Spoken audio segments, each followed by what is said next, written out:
یہ رات تھی 1 اکتوبر کی۔ 180 سے زائد میزائلز کو چھوڑا گیا ایران کی طرف سے اسرائیل پر۔ یہ آرڈر سیدھا ایران کے ہیڈ آف اسٹیٹ آفس سے ایران کے پرائم لیڈر آیت اللہ خمینی نے دیا تھا۔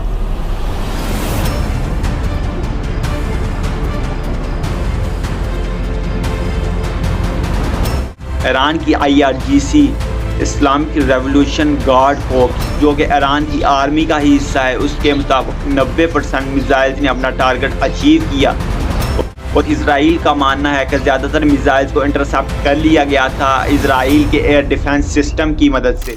ایران کے میزائل کی وجہ سے اسرائیل میں جو تباہی ہوئی اس کی کچھ پکچرز آپ دیکھ سکتے ہیں۔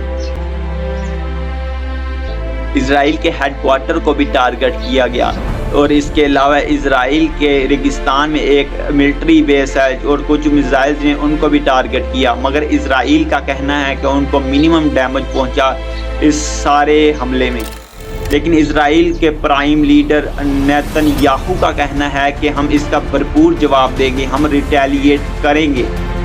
איראן עשתה הערב טעות גדולה, והיא תשלם על כך. המשטר באיראן לא מבין את נחישותנו להגן על עצמנו ואת נחישותנו לגמול לאויב. اب سب سے بڑا سوال ایران کیسے انوالو ہو گیا اس وار میں؟ پچھلے سال حماس سے شروع ہوئی یہ وار اب کئی ملکوں میں پھیل چکی ہے۔ حماس، حزب اللہ اور حوثیز جیسے ملٹری گروپس بھی اس وار میں حصہ لے چکے ہیں۔ اب تو ایران جیسا کنٹری بھی اس میں ڈائریکٹلی انوالو ہو گیا ہے۔ کچھ کنٹریز نے تو اس کو ورلڈ وار 3 کا نام بھی دیا ہے۔ But a world war be a third world war if Ukraine loses its conflict with Russia, as he urges the US Congress to pass.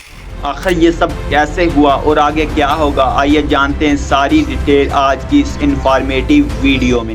یہ سچ ہے کہ اس وار میں اب کئی کنٹریز حصہ لے چکی ہیں۔ اگر ایسا ہی رہا تو یہ وار ایک ریجن وار میں تبدیل ہو سکتی ہے، لیکن کیا اس وار کو ورلڈ وار 3 کہنا ٹھیک ہوگا؟ یہ میں ایسا کیوں کہہ رہا ہوں؟ کیونکہ ایسا پہلی بار نہیں ہوا کہ ایران نے اسرائیل پر حملہ کیا ہو۔ اس سے کچھ مہینے پہلے 13 اپریل کی رات کو ایران کی طرف سے اسرائیل پر 300 سے زائد ڈرونز اور میزائلز کی بوچھاڑ کی گئی تھی۔ اگر مشینری کی بات کی جائے تو اپریل والا حملہ بڑا تھا اکتوبر والے حملے سے۔ اس حملے میں تقریباً 170 ڈرونز، 30 کروز میزائلز اور 110 برسٹر میزائلز کا استعمال کیا گیا تھا۔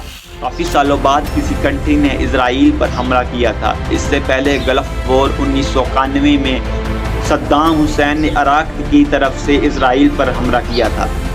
لیکن اب کیا وجہ تھی کہ ایران نے اسرائیل پر حملہ کیا؟ اس کی وجہ ہے ریٹیلیٹ، ریونج۔ ایران کے پہلے حملے کے تقریباً 2 ہفتے پہلے اسرائیل نے ایئر اسٹرائک کری تھی سیریا کے کیپٹل سٹی دماسکس میں، جس میں انہوں نے ایران کے 7 ملٹری افسران کو مار دیا تھا، جن میں ان کے ایک ٹاپ جنرل بھی شامل تھے۔ اگر کسی بھی کنٹری کے آرمی افسران مارے جائیں گے تو کوئی کنٹری بھی خوش نہیں ہوگا، اور وہ دوسرے کنٹری پر ناراضگی کا ہی اظہار کرے گا۔ تو اگلا سوال آپ کے ذہن میں اٹھے گا کہ اسرائیل نے کیوں حملہ کیا، کیوں ایئر اسٹرائک کری سیریا پر؟ اسرائیل نے جس جگہ ایئر اسٹرائک کری وہاں پر ایک ایمبیسی تھی، لیکن اسرائیل کا کہنا ہے کہ وہاں ایمبیسی نہیں بلکہ ایک ملٹری بلڈنگ تھی جس میں جو افسران مارے گئے اس کا تعلق حزب اللہ سے تھا۔ اب یہ حزب اللہ کیا ہے؟ اس کا کیا کنیکشن ہے ایران سے؟ اس کی بات ہم آگے ویڈیو میں کرتے ہیں، مگر اس سے پہلے ہم جانتے ہیں کچھ ٹیکنیکل ڈیٹیل ایران کے میزائلز کے بارے میں اور اسرائیل کے ایئر ڈیفنس سسٹم کے متعلق۔ جب اسرائیل پر اپریل میں حملہ ہوا، اس میں 9 ڈیولپنگ کنٹریز نے مدد کری تھی اس حملے کو روکنے کے لیے، جس میں UK، US اور جارڈن شامل ہیں۔ ان میں کئی ڈرونز اور میزائلز کو تو ان کنٹریز نے ہی مار گرایا تھا۔ ایران اور اسرائیل کے درمیان شارٹسٹ ڈسٹینس تقریباً 1000 کلومیٹر کا ہے، اور ڈرون کو اسرائیل جانے کے لیے تقریباً 2 سے 3 گھنٹے درکار ہوں گے۔ یہی وجہ ہے کہ اگر ڈیفنس سسٹم اچھا ہے تو حملے کو روکا جا سکتا ہے، خود کو پروٹیکٹ کیا جا سکتا ہے۔ اگر اسرائیل کے ڈیفنس سسٹم کی بات کریں تو آئرن ڈوم اسرائیل کا سب سے جانا مانا ایئر ڈیفنس سسٹم ہے۔ جس کی رینج تقریباً 10 کلومیٹر تک ہائٹ اور 70 کلومیٹر تک کا ڈسٹینس ہے۔ اگر اتنے ڈسٹینس سے اگر کوئی چیز پھینکی جائے، کوئی ڈرون پھینکا جائے، کوئی میزائل پھینکا جائے تو وہ اس کو پروٹیکٹ کر سکتا ہے، اس کو مار سکتا ہے۔ اب ان تمام چیزوں سے آپ یہ اندازہ نہ لگائیں کہ آسمان پر کوئی شیلڈ ہوگی جس سے آسمان کو پروٹیکٹ کیا جا سکتا ہے، اسرائیل کو پروٹیکٹ کیا جا سکتا ہے۔ اس ساتھ بالکل بھی نہیں ہے۔ یہ ایئر ڈیفنس سسٹم ایک میزائل سسٹم ہے۔ اگر کوئی میزائل اس ایریے میں گرنے کے قریب ہوتا ہے تو یہ میزائل سسٹمز ان کو ڈیٹیکٹ کرتے ہیں اور اپنی طرف سے میزائل چھوڑتے ہیں اور اس کو ختم کرتے ہیں۔ اسی چیز کو انٹرسیپٹ سسٹم کہتے ہیں۔ آئرن ڈوم شارٹ رینج کے لیے استعمال کیا جاتا ہے۔ اس سے زیادہ رینج کے لیے ان کا ڈیوس سیلنگ سسٹم ہے جس کی ہائٹ تقریباً 15 کلومیٹر اور ڈسٹینس تقریباً 300 کلومیٹر تک کی رینج ہے۔ اگر اس رینج میں کوئی میزائل گرنے لگتا ہے تو یہ اس کو ڈیٹیکٹ کرتا ہے اور مارتا ہے۔ اب آپ کے ذہن میں ہوگا کہ ایران کا ڈسٹینس تو 1000 کلومیٹر کا ہے، تو یہ دونوں سسٹم اس میں ورک نہیں کریں گے، تو اس کے لیے ان کا تیسرا ایئر ڈیفنس سسٹم ہے جو کہ ایرو سسٹم ہے۔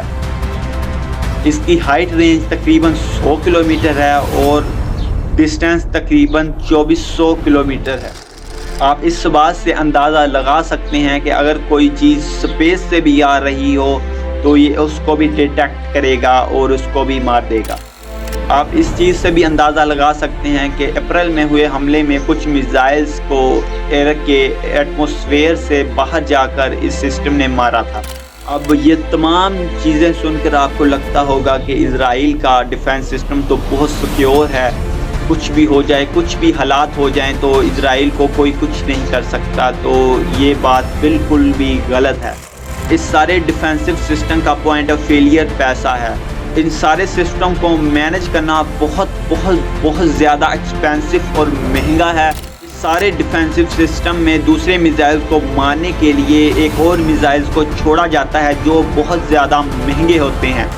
آئرن ڈوم جس میزائل کا استعمال کرتا ہے دوسرے میزائلز کو مارنے کے لیے، ختم کرنے کے لیے، اس کے ایک میزائل کی کوسٹ تقریباً $50,000 ہے۔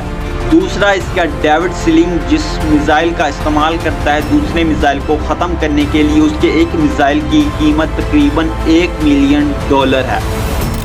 اور ان کا سب سے خطرناک میزائل سسٹم ایرو سسٹم جس میزائل کا استعمال کرتا ہے دوسرے میزائل کو ختم کرنے کے لیے، اس کی قیمت کئی $1 ملین میں ہے۔ آپ اس بات سے بھی اندازہ لگا سکتے ہیں کہ اپریل میں ہوئے حملے کے ایک دن کی کوسٹ تقریباً $200 ملین سے $300 ملین تک کی تھی۔ ان کے پاس انلیمیٹڈ سپلائی نہیں ہے میزائلز کی دوسرے میزائلز کو ختم کرنے کی، کیونکہ ان کی کوسٹ بہت زیادہ ایکسپینسو ہے۔ اگر حد سے زیادہ میزائلز کو چھوڑا جائے اسرائیل کو ختم کرنے کے لیے تو ان کا میزائل سسٹم فیل ہو جائے گا، ان کا ایئر ڈیفنس سسٹم فیل ہو جائے گا۔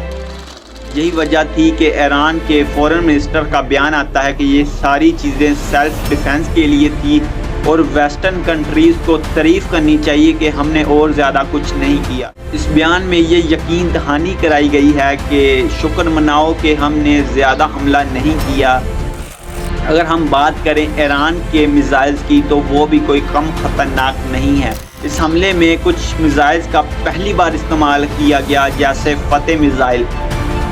اس BBC کی رپورٹ میں اس کا سب سے خطرناک میزائل شہاب 3 میزائل ہے جس کی رینج 2000 کلومیٹر ہے۔ جس میزائل کا پہلی بار استعمال کیا گیا ایران کی طرف سے اس کا نام فتح میزائل ہے، جو کہ ہائپر سونک کیٹیگری سے تعلق رکھتی ہے۔ ہائپر سونک یعنی سپیڈ آف ساؤنڈ سے بھی زیادہ سپیڈ رکھنے والی۔ اس میزائل کی سپیڈ تقریباً 18000 کلومیٹر پر آور ہے، یعنی سپیڈ آف ساؤنڈ سے بھی 15 گنا زیادہ سپیڈ۔ اس کو اسرائیل تک پہنچنے کے لیے کچھ ہی منٹس کا وقت درکار ہوگا۔ اس سے پہلے حماس کی طرف سے راکٹس کا استعمال کیا جاتا تھا اسرائیل پر حملہ کرنے کے لیے۔ یہاں پر بہت ہی ٹیکنیکل بات جو آپ کو بتانا چاہتا ہوں کہ راکٹس اور میزائل کو ہمارے ہاں ایک ہی سمجھا جاتا ہے۔ یہ دونوں چیزیں سننے کو ایک ہی لگتی ہیں مگر ایسا ہے نہیں، حقیقت میں یہ دونوں چیزیں بہت ہی مختلف ہیں۔ روکٹس کو جب زمین سے چھوڑا جاتا ہے تو ان کا اندازہ لگایا جاتا ہے کہ یہ کہاں پر گرے گا، لیکن میزائل کے لیے پراپر پوزیشن ٹارگٹ سسٹم ہوتا ہے، اس کو کنٹرول کیا جا سکتا ہے کہ ایکوریٹ ہم کو اس کو کہاں گرانا ہے۔ یہ صحیح میں کتنا خطرناک ہے کہ انسانوں نے کتنی خطرناک چیزیں بنائی ہیں۔ یہ اپنا ٹارگٹ اچیو کرتا ہے زمین کے ایٹماسفیئر سے باہر جا کر اور دوبارہ زمین پر گرنا اور اپنے ٹارگٹ کو اچیو کرنا۔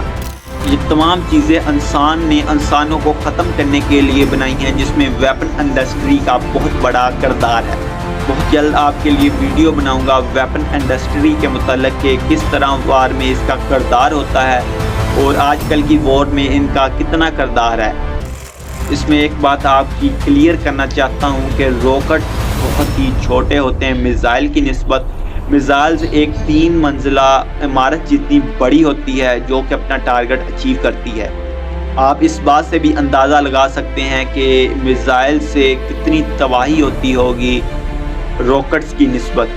اسرائیل پر حوثیز اور حزب اللہ جیسے ادارے تو پچھلے کئی سالوں سے ریٹیلیٹ حملہ کرتے آ رہے ہیں، مگر جب سے اسرائیل نے غزہ پر بمباری کی ہے تب سے حماس کی طرف سے بھی ریٹیلیٹ حملے ہو رہے ہیں۔ بہت جلد غزہ کے ٹاپک پر بھی آپ کو ایک ویڈیو دیکھنے کو ملے گی ان کی کرنٹ سچویشن پر۔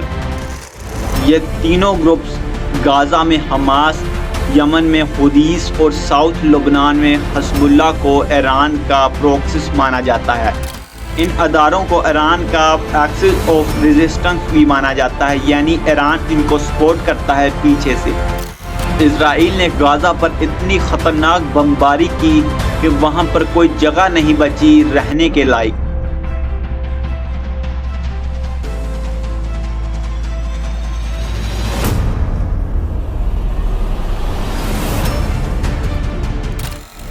اکتوبر 2023 سے لے کر 22 سپتمبر 2024 تک تقریباً 41,431 اموات واقع ہو چکی ہیں غزہ میں اور تقریباً 95,000 لوگ اس سے زخمی ہوئے ہیں۔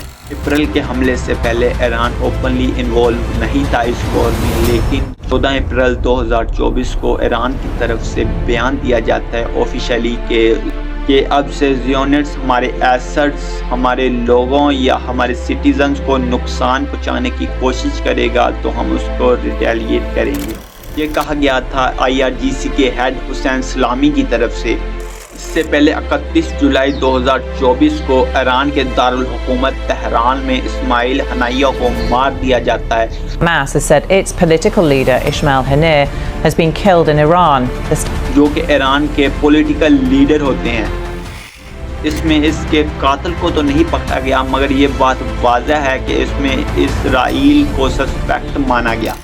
اس کے بعد جولائی میں ہی ایران کے فورن منسٹر پرسن نے یہ بیان دیا جس میں کہا گیا کہ Hania blood never be wasted. Retaliate کی خبریں تبھی سے آنی شروع ہو گئی تھی۔ اکتوبر میں جو حالیہ حملہ ہوا اسرائیل کو اس کی کوئی خبر نہیں تھی۔ سب سے پہلے اس کو امریکہ نے ڈیٹیکٹ کیا اور اسرائیل کو انفارم کیا۔ اسرائیل کو یہ کہا گیا کہ ایران کی طرف سے میزائل کو لانچ کر دیا گیا ہے۔ 30 پر اسرائیل میں سائرن بجنے شروع ہو گئے تھے، الرٹ جاری کر دیا گیا تھا۔ یہ حملہ کافی خطرناک تھا، مگر اسرائیل کی رپورٹ کے مطابق اس میں صرف ایک ہی آدمی کی جان گئی۔ اس میں اسرائیل کے پرائم لیڈر نیتن یاہو کا کہنا ہے کہ اسرائیل ریٹیلیٹ کرے گا۔ איראן עשתה הערב טעות גדולה, והיא תשלם על כך. המשטר באיראן לא מבין את נחישותנו להגן על עצמנו ואת נחישותנו לגמול לאויבינו. اس میں اس کا کہنا ہے کہ ایران بہت بڑی غلطی کر چکا ہے۔ غزہ اور لبنان کی طرح ایران بھی اس کے انجام دے گا۔ دوستو، ایک دوسرے پر ریٹیلیٹ حملے ہو رہے ہیں اور مارے جا رہے ہیں معصوم اور بے گناہ لوگ۔ جب بھی کہیں بھی ایسی سچویشن ہوتی ہے تو زیادہ تر معصوم لوگوں کا ہی نقصان ہوتا ہے۔ ان حملوں کے بعد آگے کیا ہوگا، کون کس پر ریٹیلیٹ کرے گا، آپ کے ساتھ انفارم کرتا رہوں گا۔ ملتے ہیں کسی اگلی انفارمیٹیو ویڈیو میں، دعاؤں میں یاد رکھیے گا۔ اللہ حافظ۔